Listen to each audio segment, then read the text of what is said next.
Olá, seja muito bem-vindo a um episódio Flash Score aquele episódio pesado com muita informação. É um episódio internacional de preparação para a Copa do Mundo de 2026, ó. Tá chegando a hora, no próximo dia 5 a gente vai conhecer os grupos dessa Copa do Mundo inédita, 3 países, vamos explicar um pouquinho mais, mas o nosso tema é Brasil e Tunísia, jogo em Lille, na França.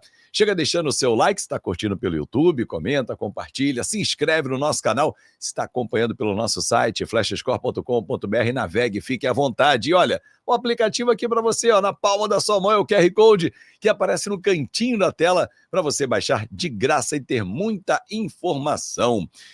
Eduardo Gerac deixa eu convocar o nosso camisa 10 para falar sobre seleção brasileira que venceu com tranquilidade Senegal, vai enfrentar mais uma equipe da escola africana. O que esperar desse segundo amistoso e último da temporada 2025? Tudo bem, Edu?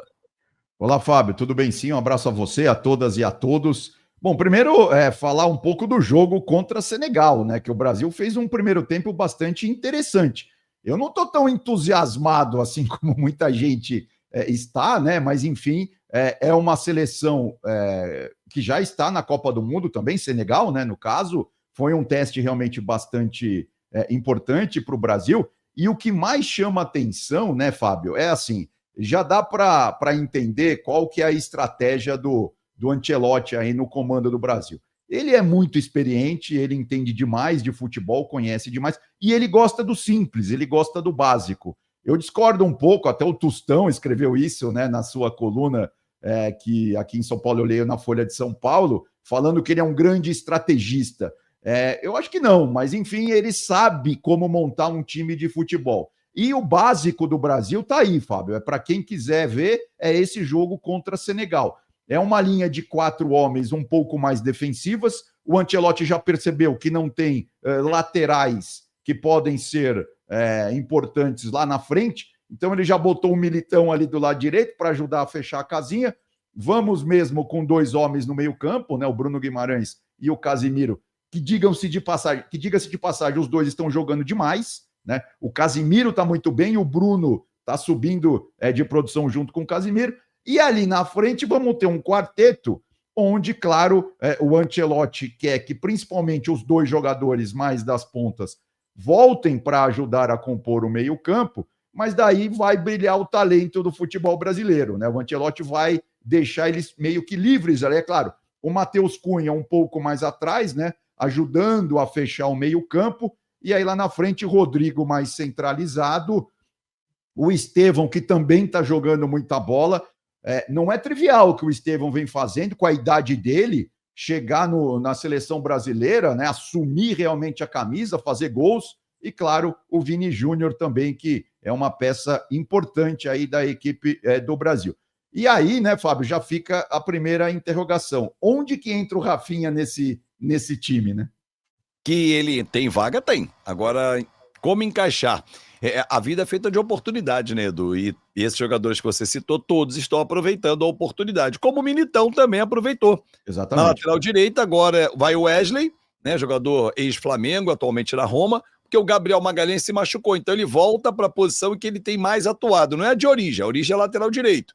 Mas ele se destacou e está indo muito bem no Real Madrid, na posição, na zaga, né? Aliás, a provável escalação do Brasil para esse jogo com Ederson, Wesley, Éder Militão, Marquinhos e Alexandro, Casimiro e Bruno Guimarães, Estevão, Matheus Cunha, Vini Júnior e Rodrigo. Ou seja, a única alteração que ele faz em relação ao time que começou contra Senegal é exatamente essa. Passa o Éder Militão um pouquinho mais para dentro, né, e coloca o Wesley.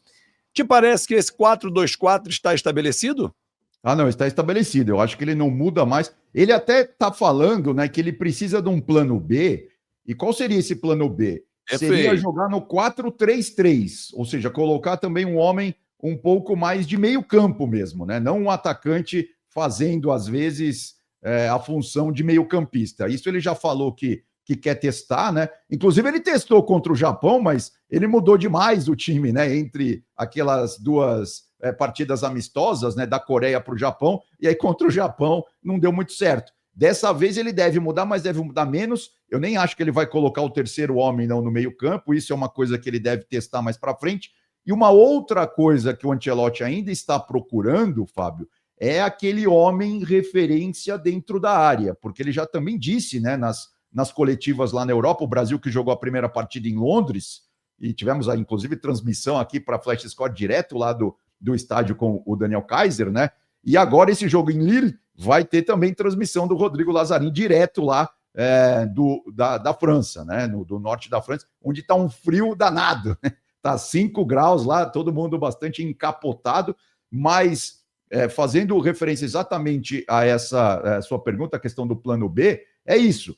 O Brasil, em alguns momentos, vai ter que jogar com 3 homens no meio-campo, né? Se quiser fechar um pouco mais o seu sistema defensivo, e também, às vezes, vai ser importante ter aquele homem de referência lá dentro da grande área.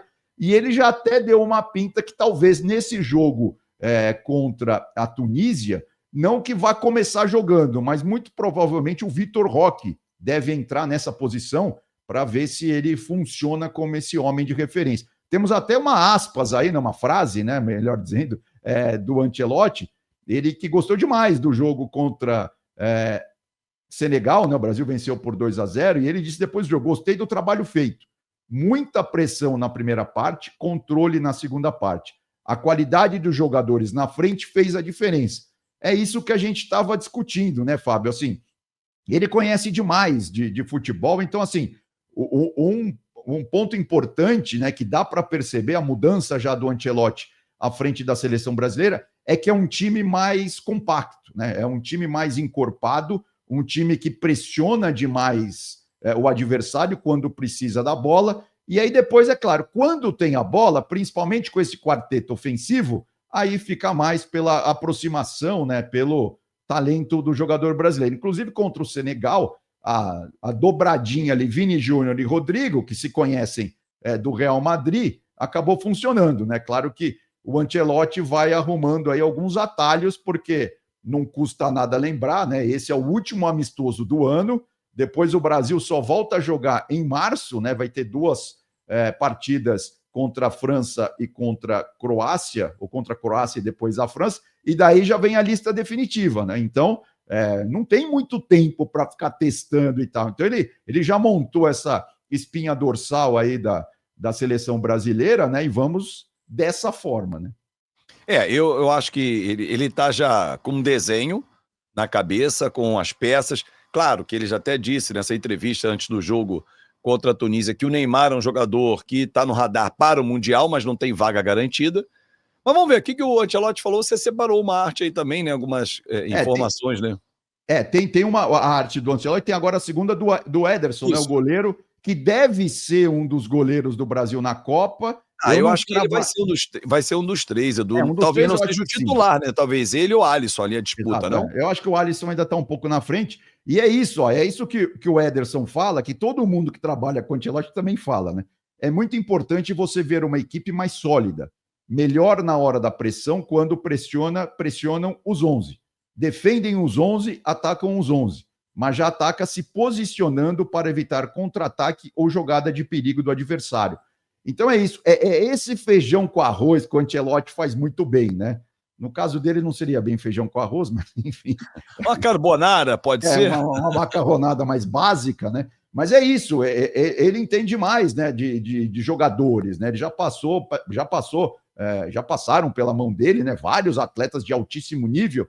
Então é um ponto muito importante que o Ancelotti tem, claro, ele está trazendo isso para o Brasil, né? E também, né, Fábio, assim, tudo leva a crer, né, as informações que a gente tem lá de dentro, é que, assim, de um lado, os jogadores respeitam demais o Ancelotti. Claro. E segundo, parece que realmente ele está muito envolvido com a questão da seleção, ele realmente está gostando, né? Ele está, claro, por mais pressão que esteja, e também, claro, pela grana que ele está ganhando, mas não é isso que eu estou falando. Assim, ele está realmente envolvido, né? Até essa coisa de ele aprender muito o português, né? De se esforçar, de chegar aqui no Brasil e assistir jogos em várias praças, em lugar. Ou seja, então, ele já ganhou o respeito do grupo, né? E isso, para uma Copa do Mundo, que é um torneio de tiro curto, acaba sendo bastante importante. É claro que o Brasil ainda está aquém de outras seleções, né? A França está na frente, a Argentina está na frente, enfim, mas a Espanha está na frente, Mas é claro que o Brasil vai se encorpando aí para a próxima Copa. E só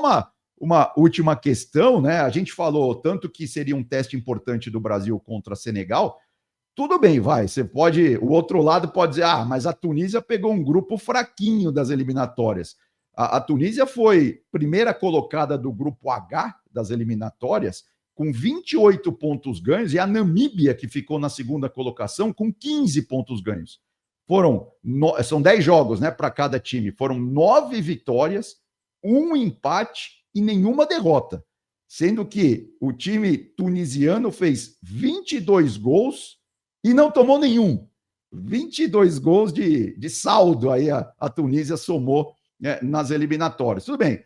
Namíbia, o grupo, né? Namíbia, Libéria, Maiale, Guiné Equatorial e São Tomé e Príncipe. Então, tudo bem, são seleções que não tem tanto destaque tem assim tanto peso assim, né? Exatamente, mas não tomar nenhum gol, isso é uma nota importante. O Brasil, claro, tem todas as condições de ganhar esse jogo. Para fechar contigo, Edu, na entrevista coletiva antes desse jogo contra a Tunísia, o Ancelotti foi perguntado sobre o futuro dele, né? A gente sabe que ele tem contrato até o fim da Copa do Mundo, e ele veio para esse ciclo, para fechar o ciclo que foi muito mal feito, né? A gente está chegando numa Copa do Mundo em que não tivemos o mesmo treinador os 4 anos, né? Nas últimas Copas a gente sempre tinha aquele mesmo treinador os 4 anos, ou pelo menos boa parte do ciclo. Ele disse, olha, para ficar depende de mim e da CBF, os dois têm que querer, mas pode ser mais caro.